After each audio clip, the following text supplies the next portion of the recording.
Good evening, সবাই কেমন আছো? অনেকদিন ভিডিও করছি আর মন ভালো লাগে না।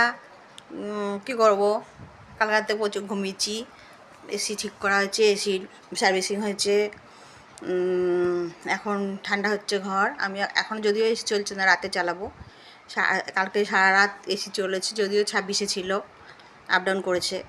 এই বাড়িটায়, মার এই বাড়িটা ঠান্ডা হয়ে যায়।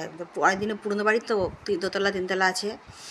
আমার আগের বাড়িতে প্রচুর এসি চালাতে হতো, ঠান্ডা হতো না, মানে গরম হয়ে যেত ঘর। সন্ধ্যেবেলা একবার, রাত 9টার সময় একবার, মানে কি বিভৎস এই গরমে। তারপরে এখানে চলে আসার পর এই বাড়িতে আমি মোটামুটি এসিতে কমই চালাতে পারি হয় আমাকে। কিন্তু গরম পড়েছিল কদিন, যা গরম! পয়লা বৈশাখের দিন তো 4বার আমি স্নান করেছি।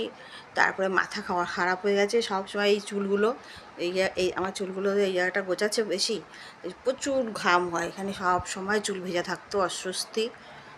চুল কেটে, যখন চুল ছিল, বড় চুল ছিল, তখন তো উঁচু করে বেঁধে রাখতাম আর ভেজা থাকতো সবসময়। এখন ছোটো করে ফেলেছি বলে একটু তাড়াতাড়ি শুকিয়ে যাচ্ছে।